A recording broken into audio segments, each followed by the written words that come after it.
So, Rubina, first of all, a warm welcome to Glitz Vision USA. And Rubina, big congratulations. You are the Big Boss 14 winner. So, a big congratulations on that. Thank you. Okay, so starting with the interview, my first question to you is, your Big Boss journey started by you getting the rejected tag, following which you had a hard time getting confirmed. But today you are here as the winner of Big Boss 14, your Big Boss season 14 winner. You are being hailed as an historic winner. So my question to you is that, what would you like to say about this?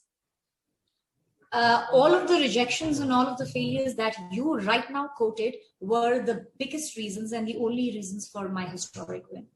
Right. Rubina, I still remember you point blank refused to be part of the Dimag Mein Kachra task and held your ground. In your entire journey, this was perhaps that moment that made people stop and, take notice of you as a contestant, so strong, so fearless and confident that you refuse to demean yourself for the show. So I wanted to ask you, what was that whole incident, or what would you like to say about that?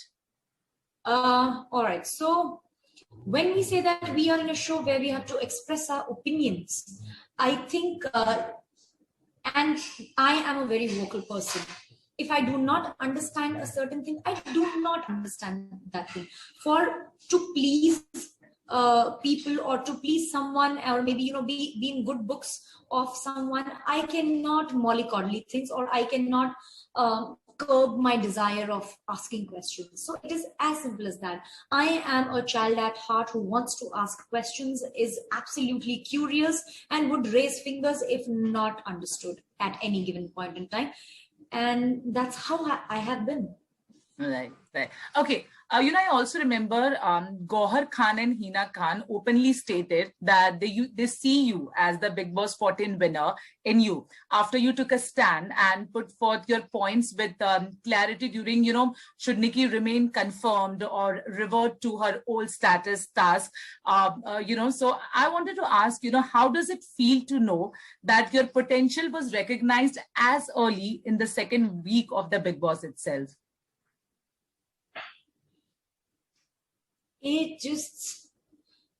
I would say, I am so happy to know that, women like Hina and Gauhar, who themselves have been winners on the show and who have had a victorious moment on the show, look up to bringing another woman to a winning position. They have that kind of faith. So it gives me even more confidence in the, in the kind of future our industry holds, in the kind of visions and brains and beauty that our industry has. So it's more to do with celebration of, having such great minds around and such great potentials around. So more, if I say that, I'm happy that they recognize me, I would rather say that I'm happy to have known such women who believe in bringing others along with them and maybe keeping them ahead of you. It is like a great a great environment where we can carry each other together, maybe hand in hand. How that phrase goes, that a true queen is the one who straightens the crown of the other queen. So there have been those queens, if it comes to their lives or if it comes to Big Boss journey, they have been the queens of their own journeys. And if they put that crown on my head, I think we are blessed to have such talents around. Right. Rubina, my next question to you is, Kavita Kaushik, while the Big Boss journey, taunted you by saying that, there was this line, जिस औरत ने शक्ति नाम का show किया है, वो औरत सबसे कमजोर औरत है. But you have time and again proved that you are anything but kamzor. But when you donned, Soumya's Kinnar avatar in Big Boss house, the audience went crazy. I mean, it was a proud goose flesh inducing moment for all Shakti, Soumya, Rubina fans, and even those, he didn't know about it, took notice. So what were your feelings and thoughts during that moment? This show has been so close to my heart that while leaving the show, I had so many instances where my heart just, it just kept shattering and shattering. Anyhow, keeping that aside, when again I was, asked to don the look of, Soumya on Big Boss, it was like one of the proudest moments, because few projects, few things are so close to you that you only take them as your own pride.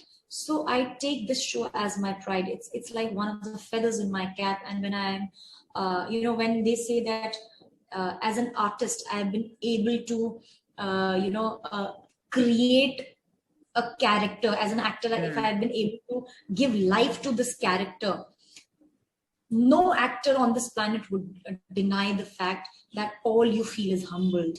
All you feel is a sense of, a sense of pride in it. It's your own baby. So, and I remember I was all teary. I had goosebumps while I was standing there.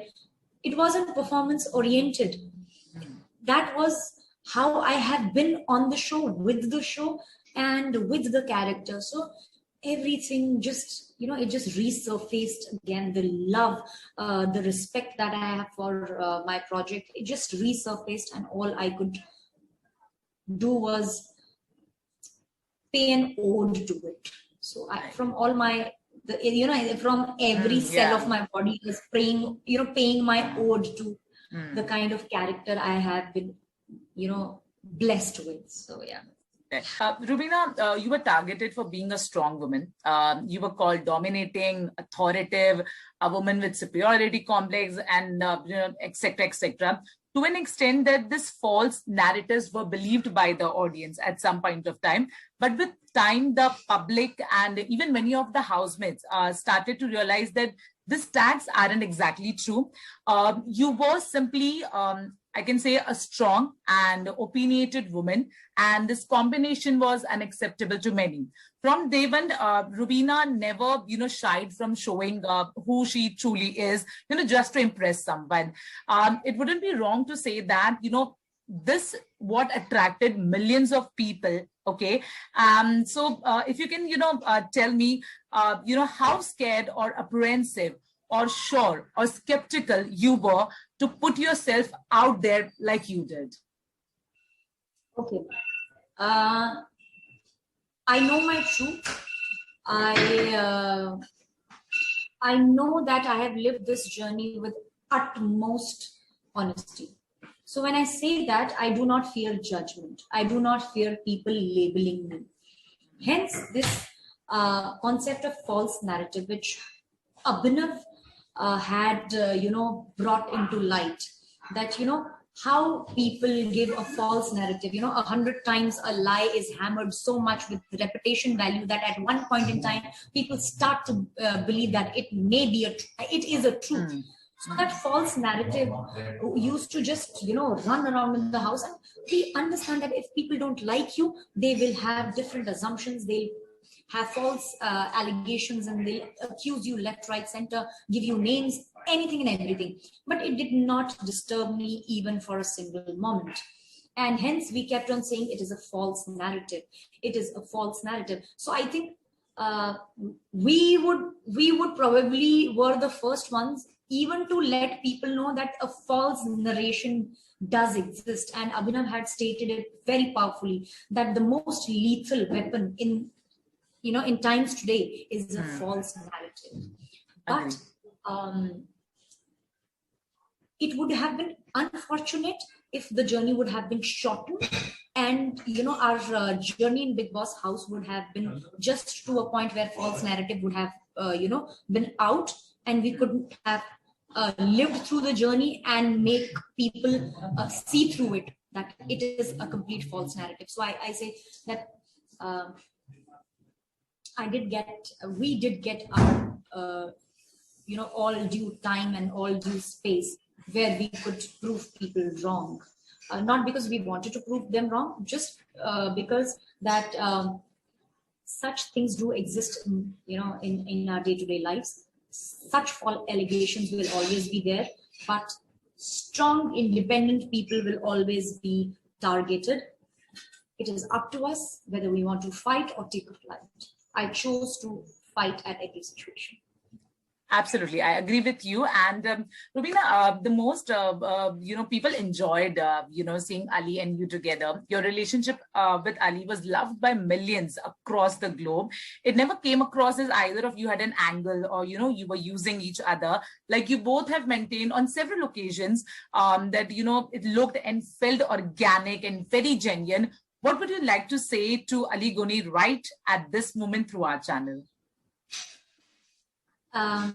He is a very humble guy, and I see a great potential in him. My next question is, the dignity and integrity with which you carried yourself, played the game and fought against the challenges has been inspiring. It has been really inspiring. In fact, this traits are considered to be one of your strongest plus points, and people have loved that about you. How did you manage to keep this intact, considering how easy it is for contestants to be lose such qualities, especially in that house? Well, these are my fundamentals of my life. This is the core of who I am, and as I mentioned, nobody can reach to that core to perturb it or to destroy it, or to in fact even bring about a turmoil there. So these are my core values, and if I stand for my core values, I am being honest. When I'm being honest, how much ever fingers are raised upon me, how much ever people want to bring me down, they cannot break this core of mine. And hence I have been able to live honestly throughout the journey. People or contestants who lose such things with passage of time and with passage of journey, have put up an act of being strong or being dignified, or B, did not believe in themselves and hence lost their way. Yeah. Okay. So Rubina, on this note, my last question to you is, talking about your Bigg Boss journey, a troubled marriage, temper issues, suicidal tendencies, you have opened up about them all. You showed that it was okay to have problems, go through trials and tribulation, as long as you're fighting them. And it is sufficient to, say you showed it was okay to be flawed and to be imperfect. How important, or rather, how relevant do you think it is for a celebrity to show such type of aspects? Absolutely relevant. I would say, as a celebrity, as a public figure, more to say, I really do not like the word celebrity. I like public figure. I find myself that I am at a position where I can be the voice of millions. I am at a position where I can inspire people. And when do I inspire them? When I, through my own trials and tribulations with my life, with the problems that I've been able to overcome, with the challenges that I've been able to, surpass, I'm able to connect to them. And for that, you have to be open about your shortcomings. You have to be fully embracing your flaws. You have to say it's okay to be flawed. It is absolutely okay to be flawed, because that's how people can connect to you. Right. Okay. And Rubina, just letting go, any message you want to give to your fans, I hope you're aware that, there was a Twitter trend that, crossed 16 million views, Boss Lady Rubina Dilak anthem, which was sung by Roach Killa, its highest voted contestant. Your fans and admirers made they actually made the impossible possible. So what would you like to say to them? With my hands folded and heart filled with gratitude. Thank you. Thank you so much, Rubina. It was lovely interviewing you, and congratulations for all the upcoming personal and professional commitments. Thank you so much. Thank you, Shrita. Thank you for your time. Thank you.